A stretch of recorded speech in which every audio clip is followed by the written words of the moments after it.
लेखना अलौकिक है तो क्या कारण करुणाशा कृपेनं आपण या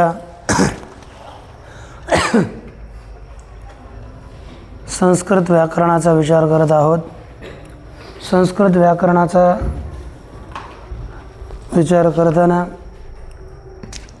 यामध्ये आपण आतापर्यंत सर्वनामाचा विचार करत असताना पहिले 2-4 सर्वनाम म्हणजे सर्व, विश्व, उभ, उभय, उभ इथपर्यंतच सर्व, विश्व, उभ 3 सर्वनामांचा विचार केला आणि एक राम शब्दाचा। राम शब्द पाठ आहे तुमच्या, चला बोला सर्व शब्द सर्वनाम। सर्व सर्व सर्वे सर्व सर्वान् सर्वेण सर्वाभ्यां सर्वैः तृतीया सर्वस्मै सर्वाभ्यां सर्वेभ्यः सर्वस्मात् सर्वाभ्यां सर्वेभ्यः पंचमे सर्वस्य सर्वयोः सर्वेषां सर्वैषे सर्वयोः सर्वेषु।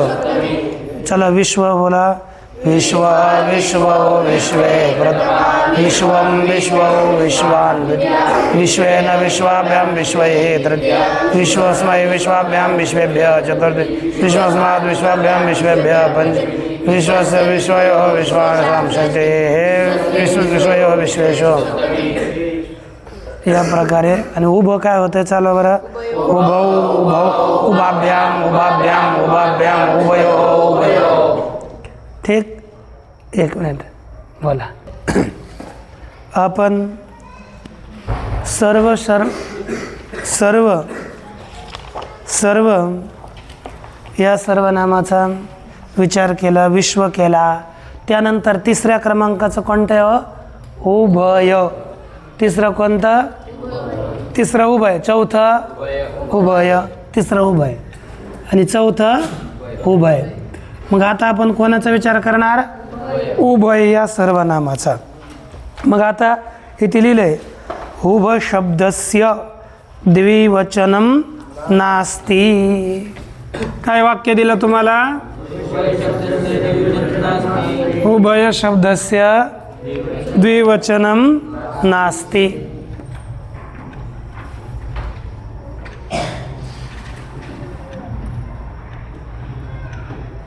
पहा अर्थ काय झाला?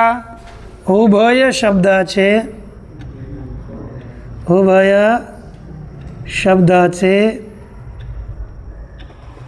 द्विवचन होत नाही। काय होत नाही? उभय शब्दाला द्विवचन नसतं, त्याचं द्विवचन होत नाही। म्हणजे आता उभ शब्दाला द्विवचनच होतं आणि उभय शब्दाला द्विवचन नाही। म्हणजे आता एकवचन बहुवचन, एकवचन बहुवचन मग चालवणार ना। आता काय होतं? सर्व तसं काय झालं? उभयः आहे ना। जसं सर्वे आता उभये। मग बोला बरं आता उभयः उभये प्रथमा उभयम् उभयान द्वितीया उभयेन उभयैः तृतीया उभयस्मै है ना। उभयस्मै उभयेभ्यः चतुर्थी उभयस्मात् है ना। उभयस्मात् कशावर बोला? उभयस्मात् उभयेभ्यः पंचमे उभयस्य उभयेषां षष्ठीम् उभयस्मिन् उभयेषु सप्तमी।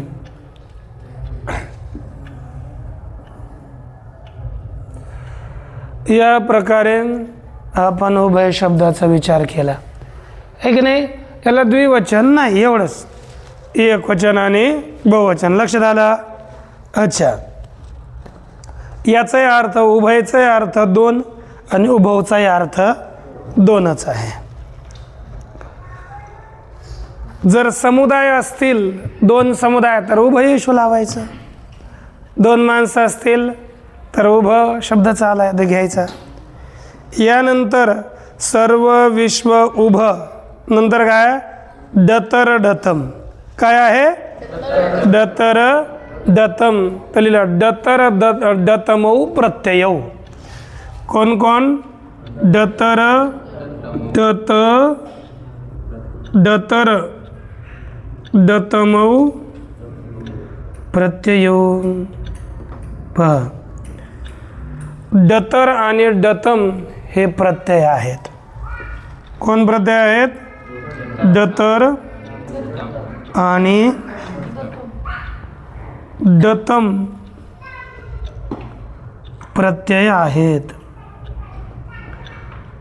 डतर डतम काय आहेत? प्रत्यय। आणि हे प्रत्यय जे प्रत्यय आहेत, मग आता हे प्रत्यय आपण पाहिल्यावर, आता प्रत्यय म्हटलं की प्रत्यय तर चालवणार नाहीत आपण, प्रत्ययाची प्रातिपदिकही संज्ञा होणार नाही, मग त्याच्या पुढे प्रत्ययच येणार नाहीत, प्रत्ययापुढे प्रत्यय येत नसतात। मग काय करावं लागेल? एक परिभाषा आपल्या पुढे आली, प्रत्यय ग्रहणे तदंत ग्रहणम, प्रत्यय ग्रहणे तदंत ग्रहणम, प्रत्यय ग्रहणे तदंत ग्रहणम। ही प्रत्यय घेतला म्हणजे प्रत्यय ग्रहणे तदंत ग्रहणम इति तदंताग्राह्याः असं लिहिलं। परिभाषा वरची आहे, खालची नाही। म्हणजे काय झाला? प्रत्यय ग्रहणे म्हणजे प्रत्ययाचे ग्रहण केले असता, काय सांगितलं? प्रत्ययाचे ग्रहण केले असता प्रत्ययांताचे ग्रहण करावे। काय सांगितलं?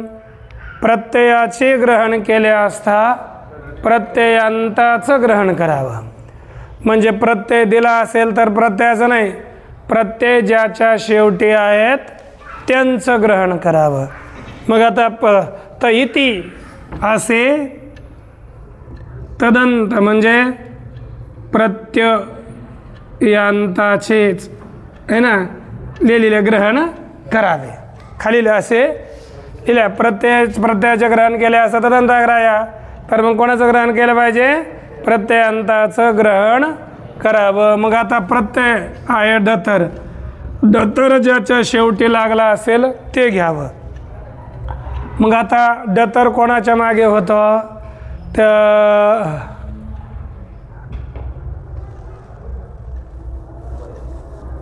किम यत तदा डतर डतमो असं येतं। किम यत आणि तत् यांच्या पुढे काय होतं? डतर आणि डतम। मग आता किमच्या पुढे केला किम डतर, काय झालं? किम डतर। डतरमध्ये डची चुटू या सूत्राने इत संज्ञा झाली, तसं लोपानं लोप झाला तर काय राहिला? अतर। मग काय झालं? किम अतर। किम अतर झाल्यावर एक इथं नाही आहे, पण आता तुम्हाला लिहितो एक डीत प्रत्यय पुढे असले तर याच्या टीचा लोप होतो आणि राहतो क, मग काय याला अतर. ई निघून जातो, बनतं काय कतर. कतर म्हणजे दोघांमध्ये कोण.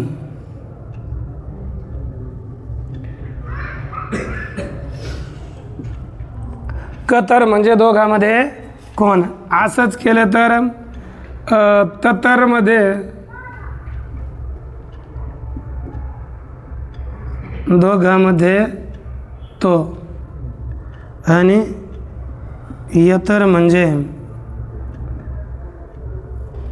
दोघांमध्ये जो. दोघांमध्ये जो. कतर म्हणजे दोघांमध्ये कोण, ततर म्हणजे दोघांमध्ये तो आणि यतर म्हणजे दोघांमध्ये जो. हा काय हे काय तच सर्वनाम. तच राहिले तच, तत आहे त्याचा हात लोप झाला राहील तर किमचं जसं क राहिला आणि यतचं राहील य आणि अतर जो प्रत्यय जोडायचा आपला यतर आणि हे चालेल सर्वप्रमाणे. तर पहिलं चालवायला आपण कतर. चाला बरं. कतरः कतरौ कतरे प्रथमा कतरं कतरौ कतराण द्वितीय कतरेण कतराभ्यां कतरैः कतरस्मै कतराभ्यां कतरेभ्यः कतरस्मात् कतराभ्यां कतरेभ्यः कतरस्य कतरयोः कतरेषु कतरस्मिन् कतरयोः कतरेषु. हे कतर होतच नाही. असंच ततर चालवा. ततरः ततरौ ततरे प्रथमा ततरं ततरौ ततराण द्वितीया ततरेण ततराभ्यां ततरस्मै ततराभ्यां ततरेभ्यः ततरस्मात् ततराभ्यां ततरेभ्यः ततरस्य ततरयोः ततरेषां ततरस्मिन् ततरयोः ततरेषु. है ना. नंतर काय यतर. यतर म्हणजे दोघांमध्ये जो. यतरही असाच चालेल. हे झालं डतर प्रत्ययांचा विचार. नंतर आपला कोणता प्रत्यय आहे डतम. डतम प्रत्यय लावला जसं इथं कतर झालं इथं काय होईल कतम. डतम जोडला तर काय होईल कतम म्हणजे अनेकामध्ये तो. बहुतांमध्ये आपण काय करू बहुतांमध्ये कोण. दुसरं काय कथम झाल्यानंतर तथम. मग काय याला बहुतांमध्ये तो आणि यतम म्हणजे बहुतांमध्ये जो.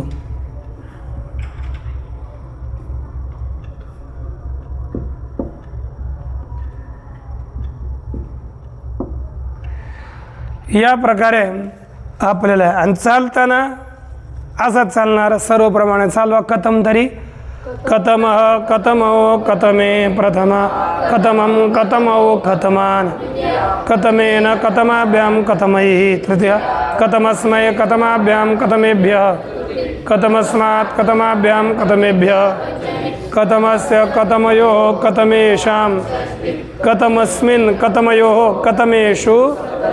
असंच चालेल ततम आणि यतम. तुम्ही हे लिहून आणायचे रूप. हे सगळे लिहून आणायचे हे की नाही. रूप एकही रूप सुटलं नाही पाहिजे कारण की त्याचा अर्थ लिहून खाली त्याचे रूप लिहायचे जेणेकरून तुम्हाला कधीही ते रूप अडचण देणार नाहीत.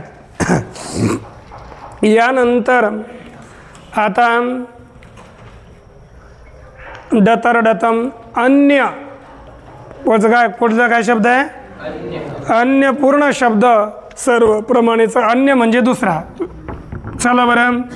अन्य अन्यौ अन्ये प्रथमा अन्यम अन्यौ अन्यान द्वितीया अन्येन अन्याभ्याम अन्यैः अन्यस्मै अन्याभ्याम अन्येभ्यः अन्यस्मात् अन्यभ्याम अन्यस्य अन्ययोः अन्येषाम अन्यस्मिन् अन्ययोः अन्य म्हणजे दुसरा किंवा वेगळा अन्य दुसरा वेगळा निराळा अन्य याच्यानंतर दुसरा कोणता आहे अन्यतर अन्यतर म्हणजे दोघापैकी एक अन्यतर म्हणजे दोघापैकी एक मग आता चालवर अन्यतर अन्यतरः अन्यतरो अन्यतरे प्रथम अन्यतरम अन्यतरो अन्यतरान द्वितीय अन्यतरेण अन्यतराभ्याम अन्यतरैः तृतीय अन्यतरस्मै अन्यतराभ्याम अन्यतरेभ्यः अन्यतरस्मात् अन्यतराभ्याम अन्यतरेभ्यः पंचमी अन्यतरस्य अन्यतरयोः अन्यतरेषाम् अन्यतरस्मिन् अन्यतरयोः अन्यतरेषु हे झालं. यानंतर अन्य अन्यतर नंतर कोण आहे इतर इतर म्हणजे स्वतः दुसरा आणि वेगळा इतर म्हणजे भिन्न दुसरा वेगळा दुसरा भिन्न वेगळा असं म्हणजे दोघांचे सगळे सारखंच अर्थ आहे ते. चला चालू बरं इतरः इतरो इतरे इतरम इतरो इतरान द्वितीय इतरेण इतराभ्याम इतरैः इतरस्मै इतराभ्याम इतरेभ्यः इतरस्मात् इतराभ्याम इतरेभ्यः इतरस्य इतरयोः इतरेषाम् इतरस्मिन् इतरयोः इतरेषु संबंधी.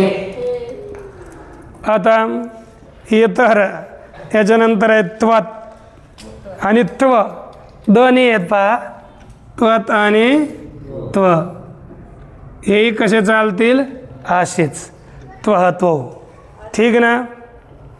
हां त्याचा दुसरा वेगळा हाच अर्थ आहे. हो दोघाचा एकच अर्थ आहे बस. नेम नेम हिला नेम आहे घेतलं ना आपण नेम इति अर्धे नेम नेम शब्द अर्धा या अर्थात सर्वनाम असतो. नेमचा जर अर्धा हा अर्थ असेल तर तो सर्वनाम आहे अन्यथा त्याला सर्वनाम म्हणायचं नाही बरं का. म्हणजे नेम याच्यानंतर आहे सम. कोणाला सम घ्यायचं असेल तर लिहिलं सम सर्व पर्यायस समः सर्व पर्यायः.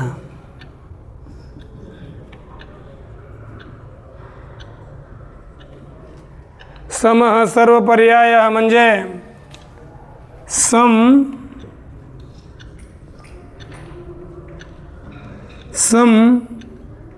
सर्व अर्थामध्ये सर्वनाम आहे.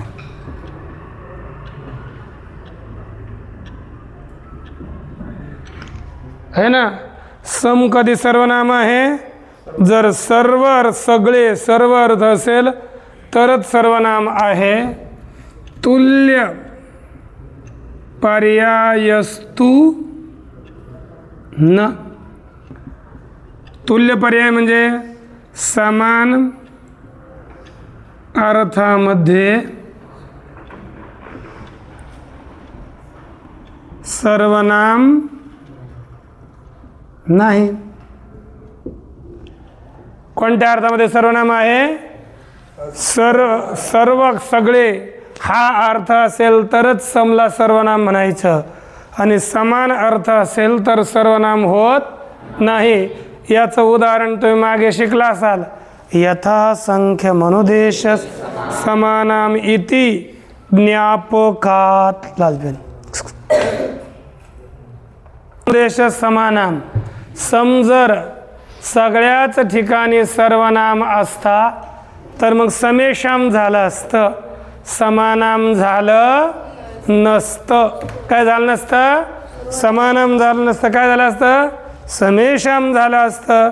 ज्या अर्थी इथं समानाम केलं त्या अर्थी या ठिकाणी त्याची सर्वनाम संज्ञा झाली नाही. जेव्हा सर्व अर्थ असेल तरच सर्वनाम संज्ञा होईल आणि समान अर्थ असेल तर सर्वनाम संज्ञा होत नाही. हे लक्षात ठेवा. का बरं? यथासंख्य मनोदेश समानाम इथे बोधित केलं असल्यामुळे लिहू शकता तेवढं. यथासंख्य डायरेक्ट अर्थ लिहितो, तुम्ही वाक्य लिहा. यथासंख्य मनुदेश समानाम असे बोधित केले असल्यामुळे. हे की नाही? यथासंख्य मनुदेश समानामध्ये असंच बोधित केलं असल्यामुळे त्याची काय होणार नाही? सर्वनाम संज्ञा होणार नाही. हा सगळे अर्थ असले घ्यायचा तर मग तिन्ही वापरू शकता. एक सर्व, विश्व आणि सम. हे तिन्ही समान अर्थवाले आहेत. समान म्हणजे सर्व. समान अर्थ, समान नाही तुल्य असा अर्थ नाही, याच्यासारखा अर्थ नाही तो नाही, म्हणजे एक अर्थ आहे सगळ्यांचा. कोणता? संपूर्ण, सगळे. आणि या तिघाचा कोणाचाही प्रयोग करू शकता. जर अर्थ समान अर्थ घेतला, समान म्हणजे तुल्य सारखा, तर समची सर्वनाम संज्ञा होणार नाही, तो रामप्रमाणे चालेल. लक्षात आलं? मी विचारणार बरं का सगळं उद्याच्याला, एक एक एक एक पद. आता सम, सिम, दुसरा कोण आहे? सिम. सिम, आता याचा अर्थच माझ्या लक्षात नाही काढणं. हे समर्थ काय अर्थ याचा?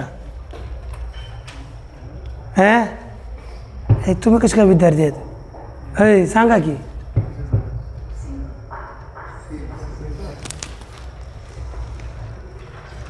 तुम्ही कोणत्या आधी आहेत मग? आता जाते प्रथम भाग घेऊन. यानंतर आता खालचे सूत्र आहेत पालते, हे 14 झाले. 14च्या नंतर कोण येतं रे? बोला बरं. सूत्र काय आलतं? पूर्व परावर दक्षिणोत्तर व्यवस्थायाम संज्ञा. पुन्हा बोल.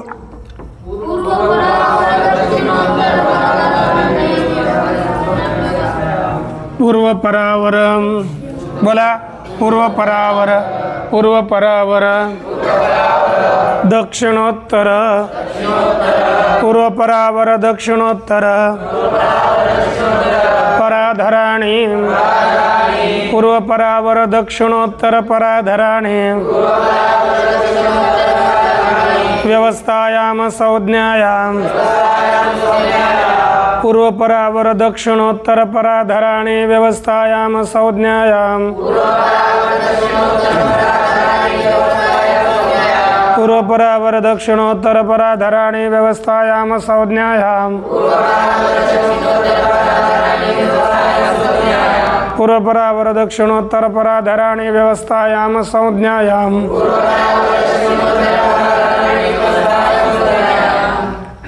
बर, आता काय आलं? पूर्व परावर.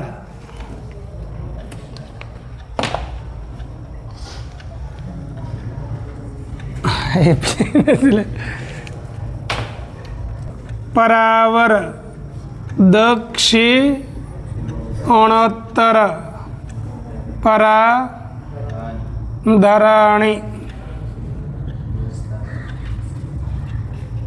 व्यवस्थायाम, व्यवस्थायाम संज्ञायाम. पूर्व परावर दक्षिणोत्तर पराधराणी व्यवस्थायाम असंज्ञायाम. आता हे पहिलं गणसूत्र दिलतं आणि आता जे आलं ते पाणिनी सूत्र 1-1-34. आता आलं हे कोणतं सूत्र? पाणिनी सूत्र. आणि पहिलं आलं तर ते गणसूत्र. पहिल्यानं सांगितलं होतं की व्यवस्थेमध्येच यांची काय होते? सर्वनाम संज्ञा होते. आता पण हे खालचं जर वृत्ती केली तर आपल्याला लक्षात येऊन जाईल. इथं जसमध्ये विकल्पाने करायची आहे. म्हणजे प्रथमेच्या बहुवचनात विकल्पाने सर्वनाम संज्ञा करण्याकरता सूत्र आलं गणसूत्रात. गणसूत्रात गणसूत्रात गणसूत्रात गणसूत्रात एतेषां गणसूत्रात एतेषां व्यवस्थायां संज्ञायां च व्यवस्थायां संज्ञायां च गणसूत्रात एतेषां व्यवस्थायां संज्ञायां च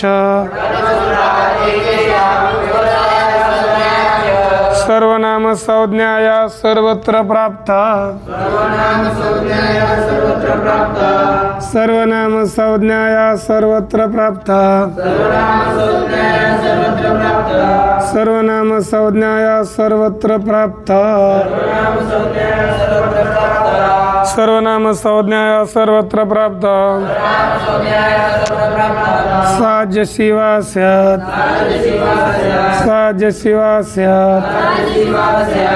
पाहता ही अशी वृत्ती आहे. याचा अर्थ काय झाला पहा.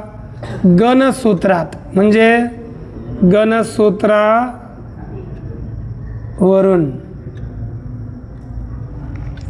गणसूत्रावरून एतेषां यांची म्हणजे पूर्व पर अवर दक्षिण उत्तर पूर्वापर का पूर्वापरावर असं आहे ना. पूर्वपरावर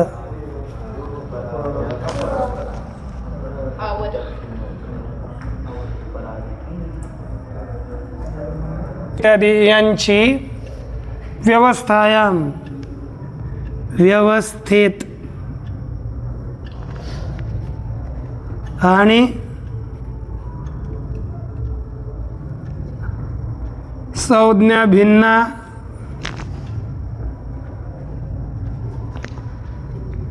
संज्ञा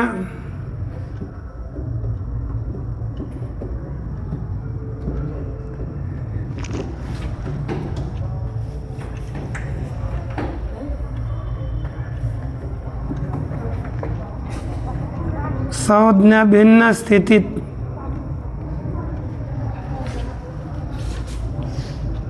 सर्वनाम संज्ञा. कोणती संज्ञा हो?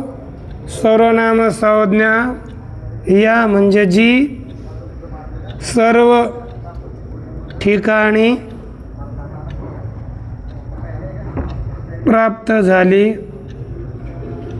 सर्व ठिकाणी प्राप्त झाली. सा म्हणजे ती जशी जस पुढे असेल तर. काय म्हटलं? जस पुढे असेल तर विकल्पाने होते.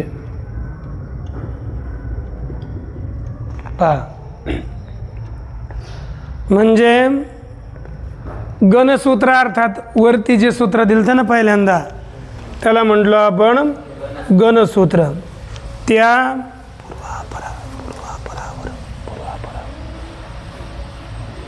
दिलेलं जे काही गणसूत्र आहे त्या गणसूत्रावरून यांची व्यवस्थेत आणि सर्व भिन्न सर्व संज्ञा भिन्न म्हणजे नाम भिन्न असेल तर हे कोणाचं नाव असतील तर यांची सर्वनाम संज्ञा होणार नाही.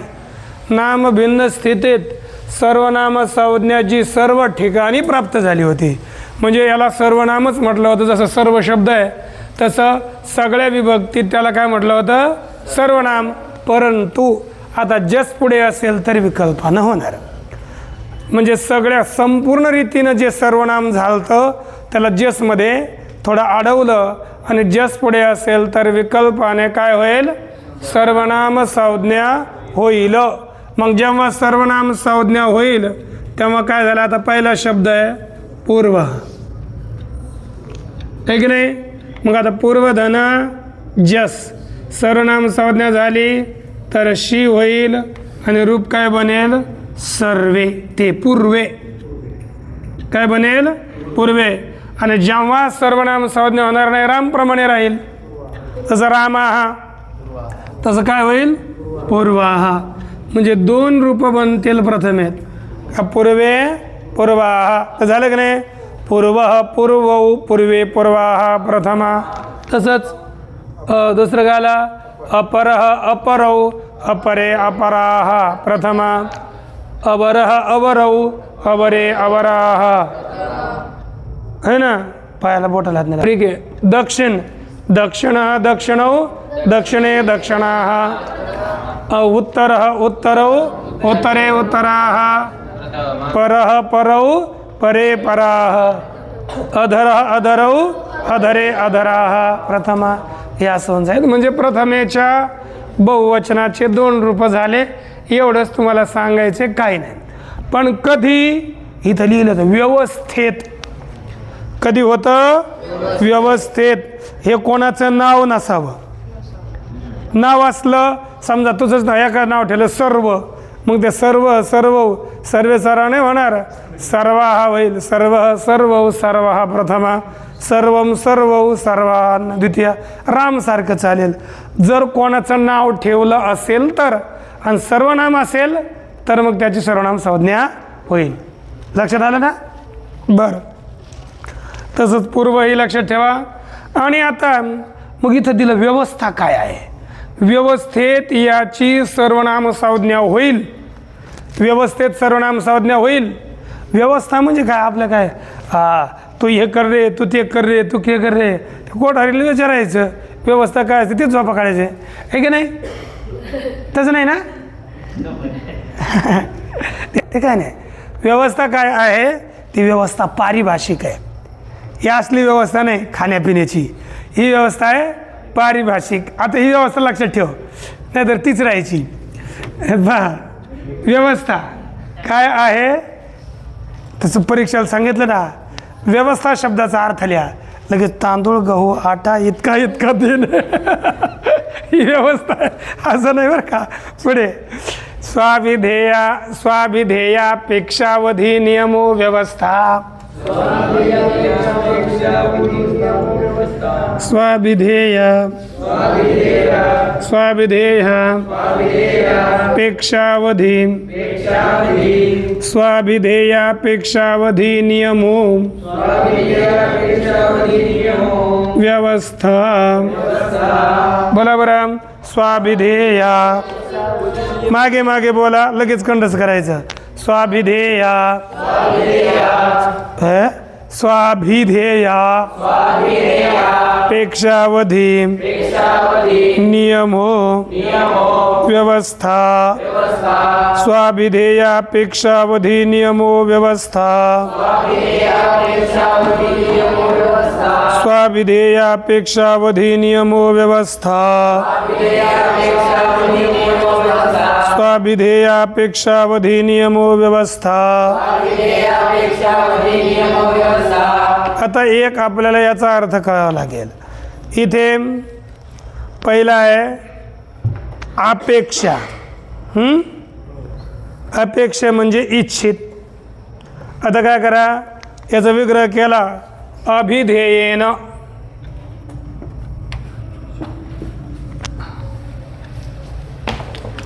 पहा, पण स्वस्य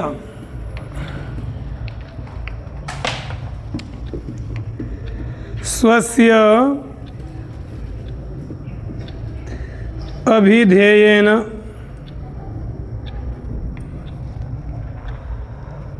अपेक्षा. आता पुढे काय आला, स्व अभिधेय अपेक्ष. मग याचा अर्थ काय करायचा, अपेक्षस्य स्वाभिधेयेन अपेक्षस्य अवधेर्नियमः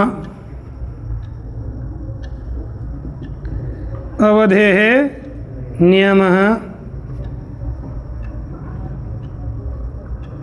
व्यवस्था अवधेः नियमः व्यवस्था या ठिकाणी आपण लक्ष द्यावं. आता काय स्वस्य म्हणजे स्वतःच्या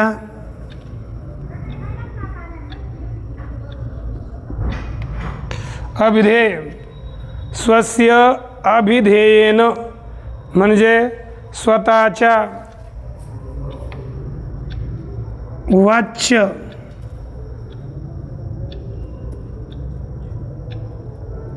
वाच्य विषयाने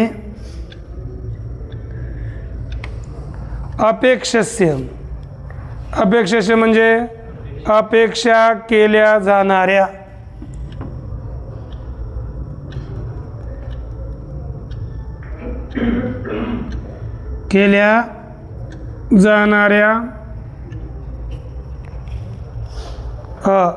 अवधीचा नियम. अवधी म्हणजे सीमा. अवधी अर्थात सीमा. अवधीचा सीमाचा नियम व्यवस्था आहे. हे लक्षात ठेवा. आता जो स्वतः म्हणजे शब्द बरं का. स्वतः कोण घ्यायचा? शब्द. शब्दाच्या वाच्य विषयाने अपेक्षा केल्या जाणाऱ्या अवधीचा नियम व्यवस्था आहे. काय सांगितलं की स्वतःच्या म्हणजे शब्द स्वतःच्या वाच्य विषयाने अपेक्षा केल्या जाणाऱ्या अवधीचा सीमेचा जो नियम त्याला काय म्हणतात? व्यवस्था. अवधीचा सीमेच्या नियमाला काय म्हणतात? व्यवस्था. उदाहरणार्थ याची सर्वनाम संज्ञा कधी होईल? समजा आपण म्हटले पूर्व. पूर्व हा शब्द आहे. पूर्व हा शब्द घेतला त्याचा अर्थ काय? वाच्य म्हणजे अर्थ. वाच्य अर्थात अर्थ कोण आहे? पूर्व दिशा. हे की नाही? स्वतः कोण झाला? शब्द. त्याचा वाच्य म्हणजे अर्थ कोण? पूर्व दिशा. ती पूर्व दिशा तिच्याद्वारे म्हणजे आहे ना इच्छा केली जाणारी जी अवधी. मग कोणा अवधी म्हणतो ना कोणापासून? पूर्वीला. पूर्व ते पूर्वेला. मग कोणापासून पूर्वेला? मग याचा जर नियम होत असेल अवधीचा सीमेचा नियम होत असेल तर समजायचं त्याची सर्वनाम संज्ञा होते. उदाहरणार्थ आता ही आळंदी आहे ना. आळंदी आहे. मग आता म्हटले इकडं वरती देऊ आहे म्हणजे आळंदी पूर्वा. आळंदी पूर्वा हां किंवा आळंदी नगरम पूर्वम. मग कोणापासून? मग की देव्हा. देहूपासून. देहू नगरात म्हणजे एक सीमा झाली ना तयार. कोणती? देहूची सीमा. देहू सीमा झाली. मर्यादा तिच्यापासून आळंदी पूर्वेला आहे. असं जिथं तुम्हाला सांगायचं असेल तेव्हाच त्या पूर्व शब्दाची सर्वनाम संज्ञा होईल. अन्यथा सर्वनाम संज्ञा होणार नाही. पूर्व म्हणजे पूर्व दिशा एवढंच बोलायचं असेल तर सर्वनाम नाही होणार. तर पूर्व आळंदी नगरम पूर्वम अस्ति म्हणजे पूर्वेला. कोणापासून? देहू नगरात आळंदी नगरम पूर्वम अस्ति. असं जर बोलायचं असेल तेव्हाच त्या पूर्व शब्दाची सर्वनाम संज्ञा होईल. अन्यथा त्याची सर्वनाम संज्ञा होणार नाही. तसेच सगळेच हे पूर्वम अपरम अधर अवरम खाली. कोणापासून खाली? आहे ना त्यापासून खाली आहे ना. छतापासून खाली. मग एक पहिल्या छतापासून दुसऱ्या छतावर वगैरे वगैरे आहे ना. दक्षिण आता पहिला यांचे आपला अर्थही पाहावा लागतो. पहिला शब्द कोणता आहे? पूर्व. पूर्वचा अर्थ आहे प्रथम आणि अगोदर. पूर्व बी घ्यावं लागतं. पूर्वेला आपण सीमाच होते ना तशी तिच्यापासून. पूर्व शब्द, पूर्व म्हणजे प्रथम, अगोदर आणि पूर्वेला. दुसरा पर.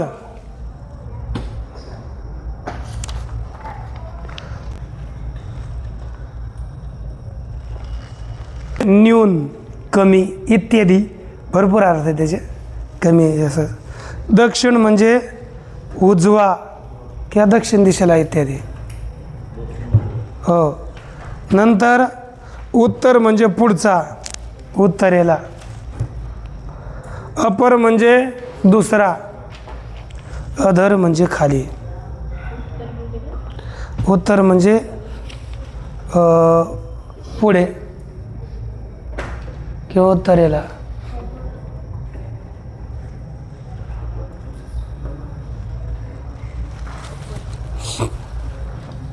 आता पुढे पहा. हो. यानंतर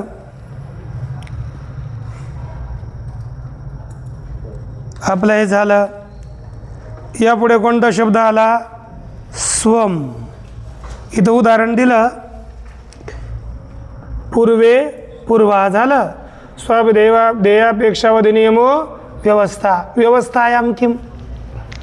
व्यवस्थेमध्येच सर्वनाम संज्ञा होवो असं का म्हटलं? अर्थ लिहू शकता तुम्ही.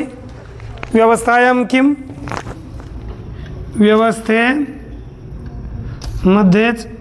तुम्ही संस्कृत लिहून काढा. व्यवस्थेमध्येच विकल्पाने सर्वनाम संज्ञा होवो असे का म्हटले? उदाहरण दिलं. दक्षिणागाथका. इथे अर्थ कुशल आहे. सीमेचा काय नियम नाही. दक्षिण हा गाथका म्हणजे कुशल हा. काय लिहिलं रे? दक्षिण हा गाथका हा अर्थात कुशल. मग कुशल म्हणजे चतुर. चतुर तर सीमा नाही. चतुर कोणापासून? सीमा थोडीच करणार आहे. तिथून इथपर्यंत, तिथून इथपर्यंत आहे ना. आनंदी चतुर आहे देऊपासून, असं थोडंच होतं का? हां, चतुरला का माणसं असणार ना. इथे सीमा होऊ शकत नाही. सीमा म्हणजे मर्यादा. आपल्याला एक अवधी, सीमा जागेविषयी असते है ना. आणि असंज्ञायाम किम. असंज्ञायाम किम म्हणजे संज्ञा भिन्न अर्थात सर्वनाम संज्ञा हो असे का म्हटले? संज्ञा भिन्न अर्थातच सर्वनाम संज्ञा हो असं का म्हटलं गेलं? म्हणजे कोणाचं नाव असेल तर त्याची काय होणार नाही? सर्वनाम संज्ञा होणार. तिला उत्तरा हा कुरव हा. उदाहरण काय दिलं? उत्तरा हा कुरव. उत्तरा कुरव म्हणजे उत्तर दिशेचे कुरु लोक जे आहेत ना. इथे उत्तर हे नाव नाही, नाव आहे म्हणून याची सर्वनाम संज्ञा होणार नाही. एवढं लक्ष ठेवायचं. बाकी उद्या. ओम पूर्णमदः पूर्णमिदं